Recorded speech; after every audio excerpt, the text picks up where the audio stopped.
हमारी नानी कहती है कि भाई जिसको आती है गोल रोटी बनाना सिर्फ उसी इंसान को आता है बनाना सही खाना। आज तो हमारे साथ साथ उस कपल की भी दावत है जिसकी शादी मेरे व्लॉग में एंजॉय कर रहा था जमाना। मुझे चाहिए थी टी शर्ट और ईद ना होते हुए भी दे दी है नानी ने मुझे ईदी। दावत का खाना तो बहुत मजे का था और आजकल की जनरेशन बिल्कुल नहीं है कोई सीधी। अस्सलाम वालेकुम, मैं हूँ समीर। सबका था सेकंड पेपर, इतने दिनों बाद जाएंगे अपनी नानी के घर में। आइए तैयारी करते हैं। नानी के जाऊंगा ओए ओए 3 बजे और डॉक्टर साहब भी आ गए और इनसे मैंने पूछा कि भाई पेपर कैसे हुआ है, तो ये जा रहे थे, इनको मैंने पकड़ के पूछा, बोलने बहुत अच्छा हुआ। मेरे साथ लड़ने की जरूरत नहीं है, समझ में ही एक दिन हुआ है जिम जाते हुए। मैं कौन सा लड़ रहा हूँ? झूठ, हट जाओ यार, दर्द हो रहा है। एक होता है ब्रूसली, ये है चुसली।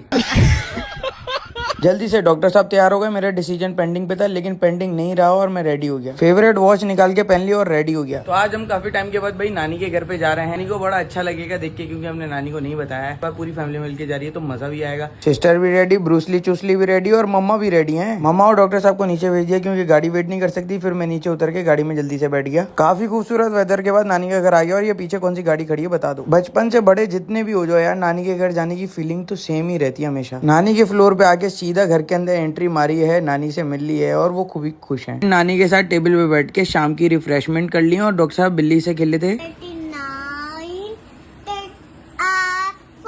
जल्दी से मगरिब की नमाज पढ़ ली और नानी से एक सवाल कर लिया। नानी की एक मिसाल है, वो आप लोग सुने, आप याद रखिएगा हमेशा तक और खुद भी याद रखें और अपने घर में जितनी भी लेडीज है उन सबको बताएं। एक सीक्रेट है। क्या बोल रही है नानी? क्या रोटी पकानी आनी चाहिए। रोटी गोल, कैसी? गोल रोटी, बिल्कुल। जिसको रोटी यानी कि गोल पकानी आती है उसको खाना भी सही बनाना आएगा। अच्छा, हाँ।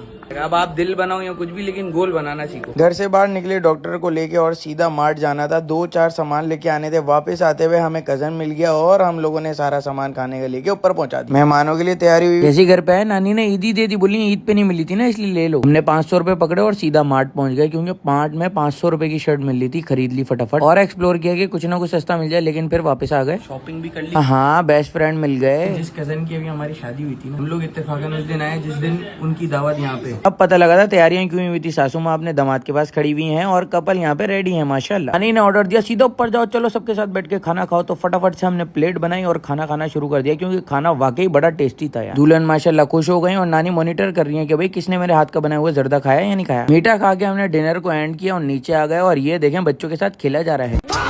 चाय पिला दो भैया। फिर हमने आइसक्रीम के साथ दी एंड कर दी है। सब जा रहे हैं। दावत वाले मेहमान गायब हो गए। बचपन की याद आ गई। कजन को लाफिज करने के बाद हम लोग भी सीधा गाड़ी में बैठ के घर पे पहुंच गए और घर में पहुंच के सुकून आ गया। हमें बड़ा मजा आया। इसको लाइक कमेंट शेयर और फॉलो लाजमी कर देना। अपना बहुत सारा ख्याल रखो, दुआ में याद रखो। अल्लाह हाफिज।